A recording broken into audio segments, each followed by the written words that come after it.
Pozdravljeni v oddaji Ambienti. V današnji oddaji vas bomo popeljali v stanovanje v hiši, ki je stara vsaj 200 let in stoji v starem mestnem jedru Ljubljane, v novo opremljeno stanovanje v večstanovanjski zgradbi in v velikonočno okrašeni dom.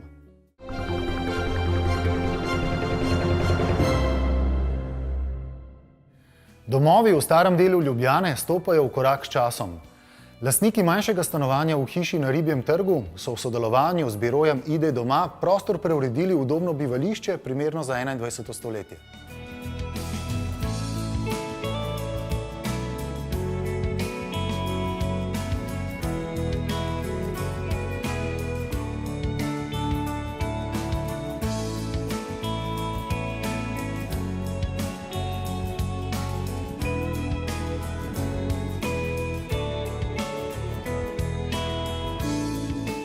Prvi trenutek, ko sem stopil v to stanovanje, je bilo res čisto popolnoma drugačno. To je bilo 2,5-sobno oziroma 3-sobno stanovanje, v katerem je živela ena družina. Bilo je zelo skromno. Bil je pa odkriten del tega famoznega stropa, o katerem bomo še govorili. In to je bil tisti glaven navdih, tisti trigger. In ta prva sekunda sem si rekel, to stanovanje mora končati v mojih rokah. Lastniki so se z arhitektom Matevžem Frančičem torej lotili prenove stanovanja v hiši, ki ima vsaj 200 let in stoji v starem mestnem jedru. To varujejo predpisi o varstvu kulturne dediščine. So to varstvo med prenovo občutili kot omejitev? Vso to starino sva z investitorjem vzela nekako za motiv, za rdečo nit te prenove. Sej, če se odločiš za stanovanje v stari Ljubljani, ki je tako bogato s temi nekimi plastmi zgodovinskimi, je verjetno smiselno, da to ohraniš in to tudi poudariš, narediš neke kontraste med starim in novim. Sva že omenila, postelja stoji sredi prostora. Kje je bil pravzaprav razlog? A je bilo to kar, zakaj pa ne? Ne, sploh ne. Stara stanovanja so zelo zahtevna, zato ker ima vsaka stena ogromno enih odprtin. In nekatere kose po hiši zelo težko postavljaš ob steno, tako kot smo običajno navajeni. Tako da v tem primeru je bila postelja postavljena na sredino prostora iz dveh razlogov. En razlog je ta, ki sem ga omenil, drugi razlog je pa tudi sama energija v prostoru, ki je to zahtevala. Debele stene v starem stanovanju imajo svoje posebnosti. Za nalašč smo pustili te ročno narejene umete, ki so krivi. To moram res poudariti, to niso ravni umeti. Od tal do stropa je verjetno 10 cm razlike. Edini tak kos, ki je ostal, so tudi ena vrata. To je en tak del stavbnega pohištva, ki je ostal v stanovanju. Vse ostalo, strop, ne, jasno, tla, ostalo je pa novo. Tla so bila popolnoma dotrajana, so bile dobesedno jame noter. Ampak sej, ko se lotiš ene prenove z eno tako novo vsebino, je pač en tak poseg najmanjša stvar pri vsej stvari. Vgradili smo tudi talno gretje, tako da je to stanovanje res prilagojeno enemu sodobnemu načinu življenja. Ne le, da stene v starem stanovanju pogosto niso ravne, tudi vogali niso vselej v pravem kotu. To lahko povzroča težave pri umeščanju notranje opreme. Notranjo opremo moraš postavljati kot kose, veliko manj je nekih ogradnih omar, ki grejo od stene do stene. En tak lep primer je ravno kuhinja za nama, ker so viseče omarice narejene kot kredenca. Celotno prenovljeno stanovanje meri 56 kvadratnih metrov. To pomeni, da je moral arhitekt pri prenovi s premislekom razporediti prostore, da je v stanovanje umestil vse, kar vanj spada. Kopalnica je malo bolj odštekana, mogoče malo bolj zanimiva, ker je za to garderobno omaro en ogromen tuš, zelo razkošnih dimenzij, ki naravnost vabi, da se iz postelje odpraviš na sprehod okrog omare, spotoma umiješ sam ali v dvoje in potem nadaljuješ dan. Nad nama je najlepši strop, kar smo jih videli zadnje čase. Kako je to bilo videti, ko ste vstopili? Menda se ga je majčken del videl? Ja, en del pri vhodnih vratih je bil odkrit, to so že prejšnji lastniki naredili in to je bil tudi tisti začeten impuls, ki me je razdražil in to je bil tisti prva ideja, ki je botrovala takšni prenovi, kot jo vidimo. V sosednjem prostoru je bil strop popolnoma zakrit. Zaradi same oblike tega stropa sem jaz domneval, da je ta strop identičen kot v glavnem prostoru, tako da smo naredili sondo, videli, da je od spodaj res en zelo lep razbarjen strop, star verjetno 200 let, in ga obnovili, očistili in zdaj je to, kar je. Na prvi pogled se zdi, da stanovanje na Ribjem trgu sestavljata le 2 velika prostora, vendar ni povsem tako. Pravzaprav so 3 prostori, imamo tudi en skrit prostor, to je stranišče, ki je skrito za skritimi vrati. To stranišče je bilo zasnovano kot sodoben kontrast vsej tej starini, je popolnoma oblečeno v en tak zelo hladen industrijski material, to je aluminij. Prostor je zelo členjen in to ga naredi tudi zanimivega. Notranja oprema, kuhinja verjetno kupljena, miza, za katero sediva, kavč. Odkot prihaja? Je kaj zelo starega? Ste vi odločili o tem? V opremi sva se odločila skupaj z investitorjem, odločila sva se za sodobno opremo.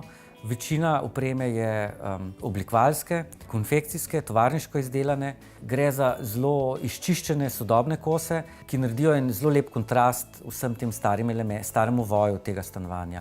Da ni vse prehladno, je v tem stanovanju tudi nekaj starinskih kosov pohištva, preproge, tako da pride do enega lepega melonža materialov, interpretacij, oblik, barv. Je pa res, da barvna skala ostaja na takih zelo umerjenih, naravnih in zemeljskih tonih. Ali bi človek sklepal, da ste se z lastnikom verjetno kar dobro ujeli, nekako se niste mogli dosti kregati o tem, kaj bi on pa kaj bi vi? Jaz mislim, da je to najbolj ključna stvar. Ta simbioza oziroma ta odnos med arhitektom pa klientom, to medsebojno razumevanje, ena ta energija, ki se pretaka med njima, da lahko arhitekt to svojo vizijo proda in preda investitorju in da ta tudi z veseljem zagrabi in sledi temu do konca naloge.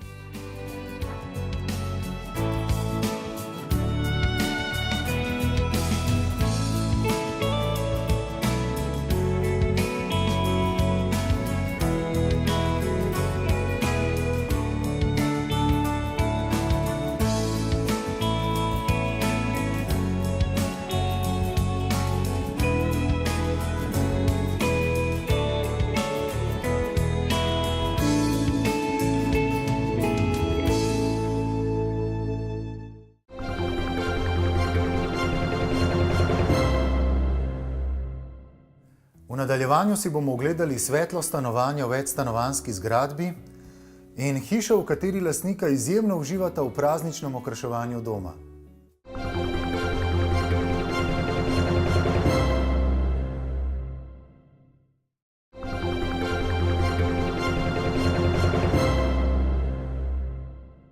Na robu ljubljanske soseske Bežigrad stoji energetsko učinkovita večstanovanjska zgradba. Pri opremi 60 kvadratnih metrov velikega stanovanja sta sodelovali arhitektki biroja Prostorama. Zaradi dobro zamišljene opreme in izkoristka naravne svetlobe je stanovanje zelo svetlo in deluje večje, kot je v resnici.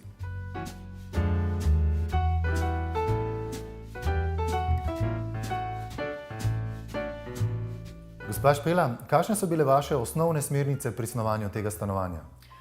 Stanovanje je bilo novo, tako da kaj prevelikih posegov naročnica ni pustila, tako da smo se mogli ozirati na obstoječe talne obloge, na obstoječo kopalnico, na obstoječo razporeditev prostorov. Vseeno pa smo želeli narediti nekaj drugega, kot je bilo prvotno mišljeno. Tako da smo se najbolj osredotočili na ta osrednji prostor, ki je bil prvotno zamišljen neka standardna postavitev, se pravi kuhinja v U, sledi ob steno porinjena jedilna miza in pa potem naprej dnevna soba, kjer bi mogli gledati televizijo nekako pod kotom, ker iz kavča je potem izhod na balkon. Tako da tukaj ima pa to stanovanje en krasen razgled, kjer se vidijo od Rožnika do Šmarne gore do Triglava.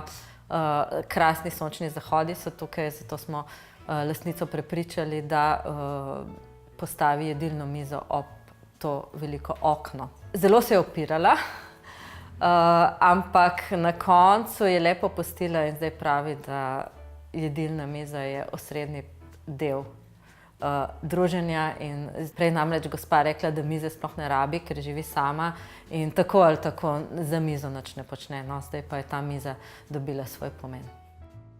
Projektantki sta investitorki v začetni fazi načrtovanja predlagali spremembo že obstoječe kopalnice, tako da bi bil v njej tuš namesto kopalne kadi. Vendar bi to zahtevalo večji gradbeni poseg, kar bi znatno podražilo investicijo. Zato se za takšno spremembo na koncu niso odločili. So pa v kuhinji nekoliko podaljšali steno, tako da so za njo lahko skrili visoke omare, saj pogled na hladilnik iz dnevnega prostora ni ravno najlepši. Med drugimi večjimi posegi v stanovanje so bili tudi na novo napeljana elektrika, nova razporeditev razsvetlitve in novi opleski.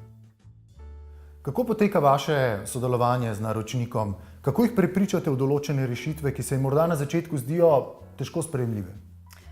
Ja, vedno pač poiščemo najboljšo in najbolj optimalno varianto. Zdaj, potem jim to predstavimo in napnemo vse sile, da bi jim pokazali, da je to za njih tudi najboljše. Zato, ker vedno se prilagajamo naročnikom in naredimo nekaj, kar je za njih najboljše, ne nekaj, kar bi si mi želeli, če bi bilo to stanovanje naše. No in v tem primeru se je pač naša trma, je bila poplačana naša trma. Včasih pa po nekem času vidimo, če ne gre, pač ne gre in se tudi prilagodimo in rečemo v redu, vztrajajte pri tem, mi bomo naredili iz tega, kar vi želite oziroma pri čemer vztrajate, najboljše, kar se da. Seveda pa je rezultat vedno boljši, če se naročnik odloči za tisto prvo varianto, kot jo vidimo mi. Gospa je v tem primeru rekla v redu, jaz sem naročila arhitekte in bom na neki točki tudi zaupala. In zdaj se je to zaupanje poplačalo. In to se je pokazalo na primeru? Jedilne mize, ki je po naših željah pristala ob oknu, zato da je pač, če sediš za jedilno mizo, je tak lep razgled, ker v prvotnem načrtu je bilo tistem predlagano, da je pač kavč ob oknu, ampak ko sediš na kavču, pa nimaš več tega lepega razgleda toliko skozi okno. Gospa Neža, dajte nas popeljati po stanovanju in nam povejte, kaj je tisto bistveno, kjer ste posegli kot arhitekti v tem stanovanju?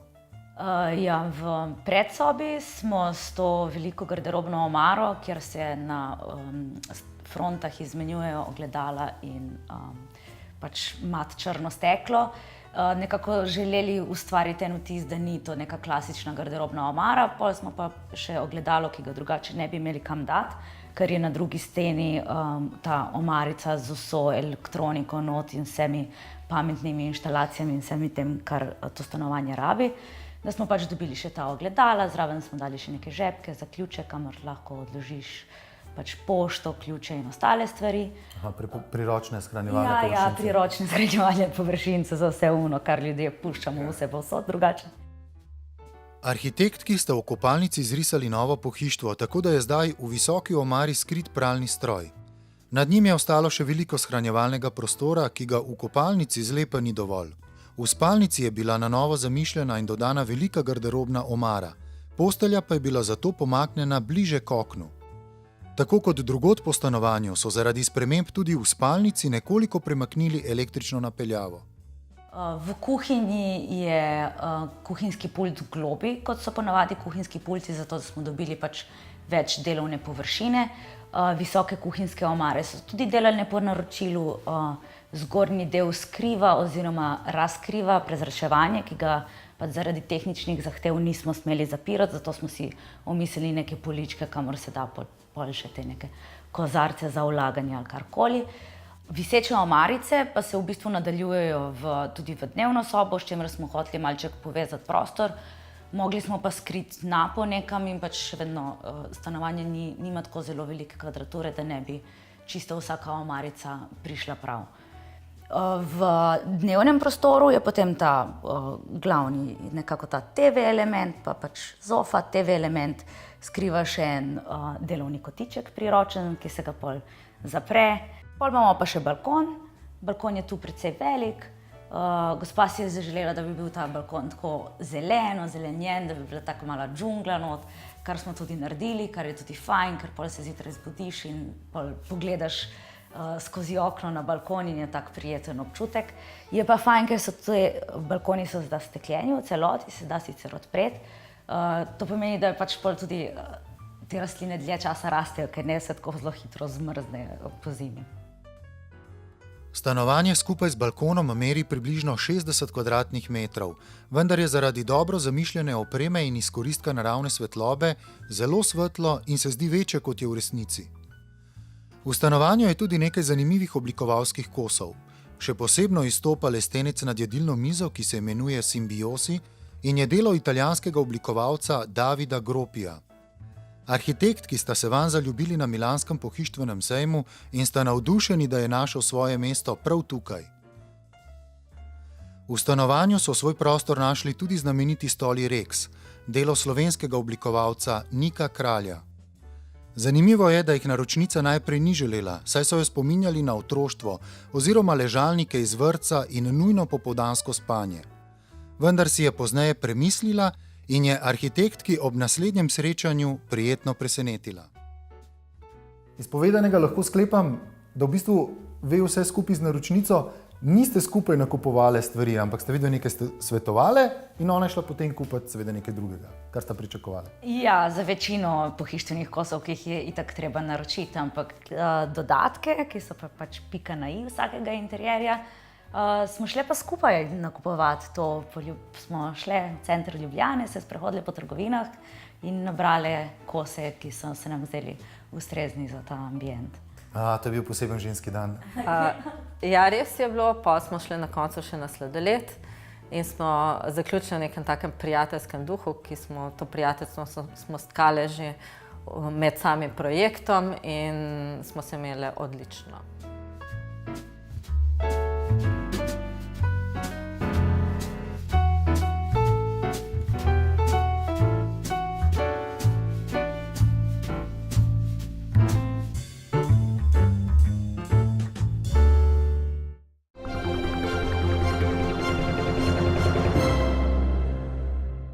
Gospe Leji in gospodu Urošu, prazniki pomenijo veliko, še posebno velikonočni, ki zaznamujejo prihod pomladi.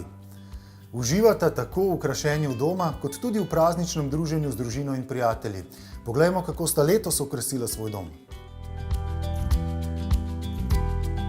Prazniki niso povezani le z močno simboliko, druženjem in pojedinami, temveč so kot vsako praznovanje lahko izvrstna priložnost za ustvarjalne urice in tematsko okrasitev doma. Lastnica te hiše izjemno uživa v prazničnem dekoriranju doma in danes imamo priložnost videti njeno velikonočno stvaritev. Gospa Leja, vi imate izjemno močno željo po ustvarjanju, ta izvira že od rane mladosti? Ja, v bistvu že, ko sem bila otrok, je tudi moja mama vedno kaj okraševala, za pusta, za božič smo imeli vedno lepo okrašen. Tako da verjetno to imamo od otroštva. Sploh pa, ko sva se preselila v hišo, ko sem prišla na svoje, potem sem pa res zaživela ali pa eksplodirala. Ste si dali lahko duška? Tako, ja. Pa vi, gospod Uroš, te njene stvaritve zgolj opazujete, občudujete ali tudi zraven sodelujete? Vedno sodelujem, ponavadi pomagam največkrat z nekimi moškimi deli, predvsem pa mislim, da sem najboljši kritik, tako da vsaka okrasitev na koncu dobi neko svojo zaključno, popolno noto. Piko na i. Tako. In kolikokrat na leto vaša hiša dobi novo preobrazbo? Najmanj 3-krat. To pomeni spomladanska, jesenska okrasitev in pa božična. Božična je še posebej pripravljena, ker je to res dogodek, ki mora biti družinski in popoln in v vseh mogočih rdečih odtenkih. Ja. Poleti pa ne okrašujem posebej, zato ker poleti pa smo večinoma kar zunaj. V bistvu se dnevna soba preseli na prosto in tam je pa potem spet drugo okrasje, ko zaživi vrt, rože, drevesa, grmovja. Takrat pa narava poskrbi za okrasitev vašega doma. Pa jaz malo pomagam. Aha, tudi. Na vrtu, ne? Kaj pa barvna paleta? Ko se mi zdi, da je ta taka nežna roza, pa travniško zelena, tista spomladanska, sveža zelena, pač mi gre v ta spomladansko vzdušje, no? Pa prve spomladanske cvetlice, ki so roza spominčice, tulipani, to je tako lepo. In koliko časa potrebujete, da okrasita dom, kot ga zdaj vidimo, za to velikonočno praznično slavje? Zdaj tako, venčke v bistvu delam celo leto iz bršljana pa z raznih vej, pa po zimi so okrašeni pač zimsko, spomladi pač zamenjamo kraske na venčkih, pa so spomladanski. Tako da nekaj se ponavljam in čez celo leto, ostalo pa kar vzame časa. No, po službi vsak dan, ko dobim navdih, na lojtro, 2-3 urce, v bistvu to, kar zdaj tukaj vidite, 14 dni. 14 dni. Ja. Brez njegovega dela lesenih telih cela ustvarjalnih. Predvsej je predpriprave. Potem zadnje 2 dni so pa res tisti detajli, ki se pa naredi čistko, kot mora izgledati končni izgled. Ko pridejo obiski. Ja, iz tega lahko sklepam, da se potem vajna okrasitev ne ponavlja skozi leta, ampak je vsako leto nekoliko drugače. Ja. Vsako leto v bistvu nikoli ne gledam, kam neke okraske postavim, da bi potem naslednje leto na isto mesto dala. Vedno delam iz glave, po navdihu in vsako leto je malo drugače. Tako da jeseni imam vse v oranžni barvi, zamenjam zavese, v bistvu samo to pri strani pride tak trak in ta trak je zdaj v roza barvi, potem jeseni pride v oranžni barvi in za novo leto pride v rdeči barvi. Zanimivo. Tako da... Ja. Se pravi, osnovne te bež barve pa seveda ostanejo. Tako. Večji kosi pohištva ostanejo skozi isti, seveda ne moreš. Domiselno, ne? zelo domiselno. In se z majhnimi stroški da lahko spremeniti potem vzdušje. Gospod Uroš, kam pa vse to pospravite? Res, da imamo kar eno sobo in ta soba, jaz mislim, da čez kakšno leto, 2, 3 bo mogoče premajhna. Ampak najljubše mi je pa, da postavim lepo mizo in da povabim prijatelje in da potem skupaj jemo. To mi je pa najlepše za narediti. Moram reči, da se tudi jaz tega neskončno veselim. Kdo pa je od vaju pripravil to mizo tako zelo veličastno, se mi zdi že skoraj da kraljevsko. Ja, zdaj desko, na kateri je ta narezek, ker ni čisto navadna deska, ne, ampak je malo večja, ker tudi naše družbe, precej večja. Ko se dobimo, je tudi družba večja in narezek mora biti potem temu primeren. Ne. Tako da to je Urošovo delo. Prt je navezla moja mami, zelo lepo to dela, zelo z veliko ljubeznijo. Prtičke tudi predvidevam? Tudi prtičke, ja. Ponovadi mi na spodnjo stran še naveze, rada te imam. Tako da z veliko ljubeznijo je vse to narejeno. V bistvu z mislijo na druženje, na kdo pride, ker so imamo radi in sosedi in družina.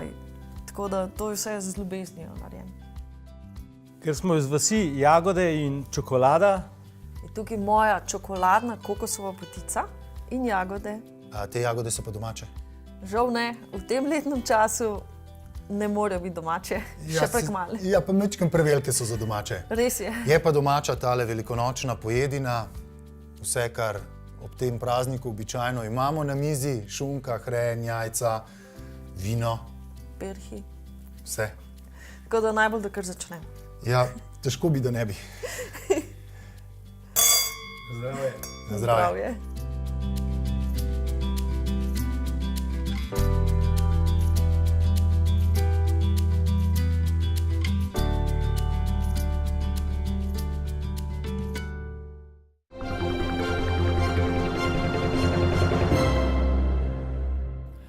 Podrobnosti velikonočno okrašenega stanovanja si lahko ogledate v 360-stopinjski virtualni tehniki na naši spletni strani www.tvambienti.si. Spremljate nas lahko tudi na našem Facebook profilu TV Ambienti.